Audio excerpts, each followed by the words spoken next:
17 তারিখে শপথ 12টার সময় নিয়েছি। এরপরে 2 দিন আমাদেরকে সংসদে রেখে ওনারা এমপিদেরকে ট্রেনিং দিয়েছে যে কিভাবে ব্যক্তি, পরিবার, সমাজ, রাষ্ট্রের কাজ করা লাগবে এবং আমাদের কাজ তো আইন প্রণয়ন করার জন্য সাহায্য করা, ওইগুলো শিখিয়েছে।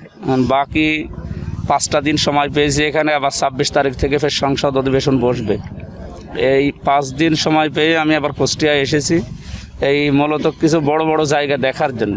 এগুলো যে আবার রিপোর্ট করা লাগবে যে এটা তো এখন স্বাস্থ্য মন্ত্রণালয়ের আন্ডারে, শিক্ষার ওইটা দেখবো। আরও যে সমস্ত বিভাগগুলো আছে, কয়েকটা 15টা বিভাগের দায়িত্ব আমি কালকে শুনেছি, আমি 4-5টা হয়তো নিজে জানাবো।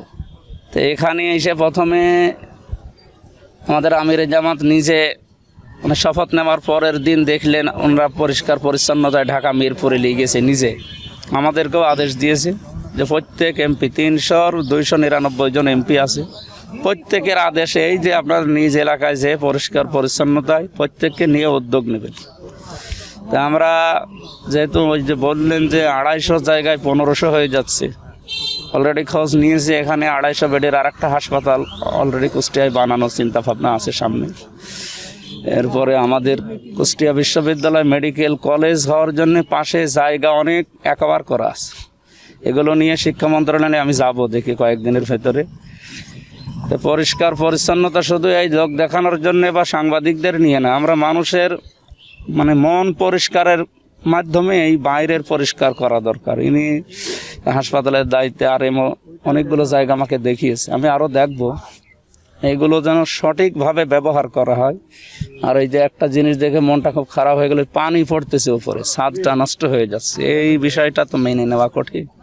দেখি তারপরও একজনকে দায়িত্ব দিয়েছে, ওনার কাছে আমি এখনই এই সমাধান করে যাব। আশা করছি তাআওয়ানু আলাল বিররি ওয়াত তাকওয়া ওয়ালা তাআওয়ানু আলাল ইসমি ওয়াল উদওয়ান, এই আয়াতটা সংসদে তেলাওয়াত করার মাধ্যমে এবং আউফু বিআহদিল্লাহ এই আয়াত তেলাওয়াতের মাধ্যমে আমাদের শপথ দিয়েছে। আমরা চাচ্ছি আগামীতে এই আয়াতগুলোর বাস্তবায়ন শুধু আরবিতেই যেন তেলাওয়াত শেষ হয়ে না যায়, এগুলো যেন বাস্তবে রূপ দেয়। আমিরে জামাত আমাদের বিরোধী দলীয় নেতা, উনি একেবারে স্পষ্টভাবে আমাদের এমপিদের সামনে এই ট্রেনিং চলাকালীন জানিয়েছে যে আমরা ভালো কাজ এসে যেই করুক, এখানে দল বেদল আমরা না, ভালো কাজ যেই করুক সাহায্য করব এবং সহযোগিতা করব। এই জায়গায় যেন কেউ দলদারি দেখবেন না। বাজেট বরাদ্দের জন্য বসে থাকা লাগবে না। এই 26 তারিখে যদি অধিবেশন শুরু হয় আমরা এগুলো পাশ করব, পাশ করে ওনাদের হাতে তুলে দেওয়ার পরেও যদি না হয়, এই যে এখানে উনি বলছে 7 দিন আগে টয়লেটটা পরিষ্কার করার পরেও এখন আবার ফের ব্লক হয়ে গেছে। তো এইরকম সিস্টেম অন্তত এটা 2-3 মাস তো যাওয়া লাগবে। ওই 2-3 মাস যাবে কি করে সেই ব্যবস্থা আগে করি। এরপরে আরও কয়েকটা অসংগতি, এখানে মোটর সাইকেল আর অ্যাম্বুলেন্স রাখার জায়গা এগুলো না, এরপরও শুনছি এখানে রেখেছে ওনাদের নির্ধারিত জায়গায় আরএমও দিয়েছে এক জায়গায়।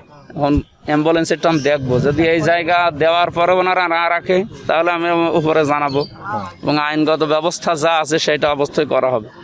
আপনি বিশৃঙ্খলা করে আমার নিজেরও কষ্ট হয়, মাঝে মাঝে আমি রাত্রে আসি দেখার জন্য, এসে গাড়ি ঘোরানো এবং এই জায়গায় যেখানে রাখার জায়গা না এখানে রাখবে কেন?